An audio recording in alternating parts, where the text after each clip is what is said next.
দল ঐক্যবদ্ধ বলেও ফের বয়স সীমা নিয়ে সওয়াল। আমার বয়স যখন কম তাই পারছি, আর আমি 36-এ যে কাজ করতে পারবো 70-এ কি সেই কাজ করা সম্ভব? সব ক্ষেত্রেই বয়সের সীমা থাকে, রাজনীতিতেও বয়সের সীমা থাকা উচিত বলে মন্তব্য করেন অভিষেক বন্দ্যোপাধ্যায়। এতে এত বাজার গরম করার কি আছে? দল যা বলবে নেত্রীর ছবি নিয়ে তাই করব।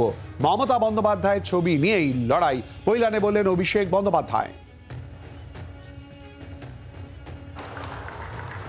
বয়স হলে আমাদের কর্মক্ষমতা কমে, এতে অসুবিধা কি আছে?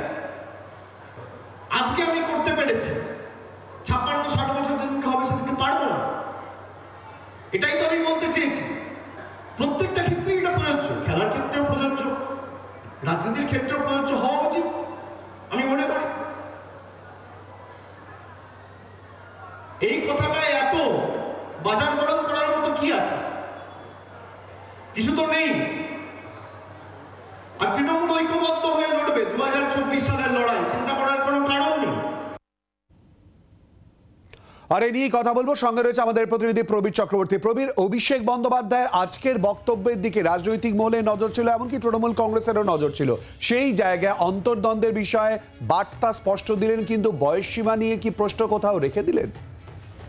দেখো, আজকে অভিষেক বন্দ্যোপাধ্যায় পরিষ্কার করে দিলেন যে তিনি দলে কোনো অন্তর্দ্বন্দ্ব নেই। মমতা বন্দ্যোপাধ্যায়ের ছবি নিয়ে লড়াই হবে 2024 সালে। সেক্ষেত্রে দল তাকে যা দায়িত্ব দেবে সে সেই দায়িত্ব পালন করবে। অতীতেও যেমন মমতা বন্দ্যোপাধ্যায় তাকে যা যা দায়িত্ব দিয়েছেন সমস্ত কর্মসূচি তিনি পালন করেছেন, এবং নবজোয়ার করতে বলেছিলেন সেই নবজোয়ার কর্মসূচিও তিনি করেছেন। সুতরাং দলে কোনো অন্তর্দ্বন্দ্ব নেই, অভিষেক বন্দ্যোপাধ্যায় বুঝিয়ে দিলেন। তো তারপরে অভিষেক বন্দ্যোপাধ্যায় তিনি বললেন যে বয়স নিয়ে তিনি যে কথা বলেছিলেন কার্যত আজকে কিন্তু সেখানেই থাকলেন। আজকেও কিন্তু অভিষেক বন্দ্যোপাধ্যায় বললেন যে 36 বছর বয়সে তিনি নবজোয়ার করেছেন। খুব স্বাভাবিকভাবে 70 বছর বয়সে গেলে এটা তিনি করতে পারবেন না, এটা খুব স্বাভাবিক বাস্তবতা। এখানে অন্তর্দ্বন্দ্বের কোনো ব্যাপার নেই, এখানে ভেদাভেদের কোনো ব্যাপার নেই, মতপার্থক্যের কোনো ব্যাপার নেই। আগেও যা বলেছেন আজকেও বলছেন। এবং পাশাপাশি অভিষেক বন্দ্যোপাধ্যায় এটাও বুঝিয়ে দিলেন যে মমতা বন্দ্যোপাধ্যায় যা দায়িত্ব দেবেন তিনি সেই দায়িত্ব সামলাবেন, এবং যদি তিনি 2024-এর ডায়মন্ড হারবারে ক্যান্ডিডেট হন, স্বাভাবিকভাবেই তিনি তার লোকসভা কেন্দ্রে বেশি সময় দেবেন। তার লোকসভা কেন্দ্রে তার ফোকাস থাকবে, তিনি মানুষের কাছে যাবেন। নিজেকে বড় নেতা মনে করলেই মুশকিল।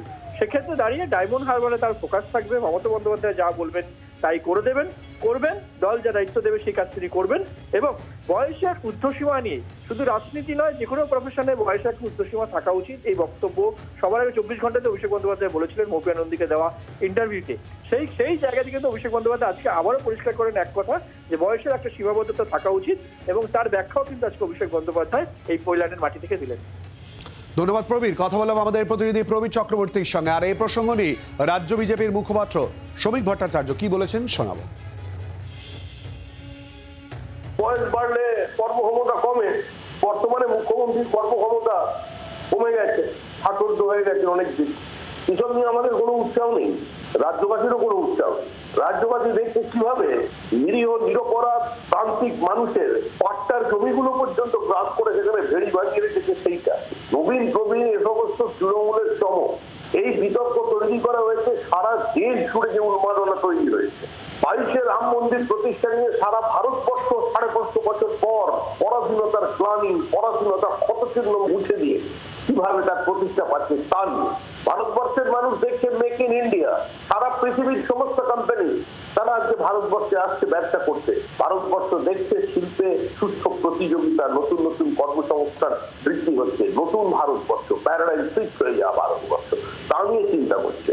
তার 80 বছর বয়স হলো, তিনি 68 বছর বয়স হয়ে গেছে বলে মুখ্যমন্ত্রী আর বেশি সময় দিতে পারছেন না, শরীর খারাপ লাগছে, এসব তো আমরা খবরও রাখি না।